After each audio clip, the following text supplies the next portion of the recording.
একসময় বলা হতো দুটি সন্তানই যথেষ্ট, কিন্তু এবার উল্টো পথে হাঁটল ভারতের অন্ধ্রপ্রদেশ সরকার। রাজ্যের মুখ্যমন্ত্রী চন্দ্রবাবু নাইডু ঘোষণা করেছেন, ঘরে তৃতীয় সন্তান এলে পরিবার পাবে 30,000 রুপি, আর চতুর্থ সন্তান এলে মিলবে 40,000 রুপি বোনাস।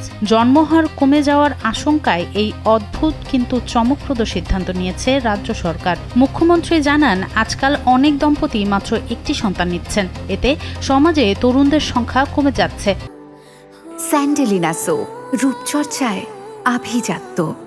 দেশ যেন জাপান বা দক্ষিণ কোরিয়ার মতো বয়স্ক মানুষদের দেশে পরিণত না হয়, তাই তিনি সন্তান বাড়ানোর উপর জোর দিচ্ছেন। তার মতে, সন্তানরাই আমাদের আসল সম্পদ, তাদের অবহেলা করা যাবে না। তবে এই মানবিক আহ্বানের পেছনে রাজনৈতিক হিসাব নিকাশও দেখছেন অনেকে। বিরোধী দলের দাবি, জনসংখ্যা কমে গেলে লোকসভায় দক্ষিণ ভারতের আসন কমে যেতে পারে।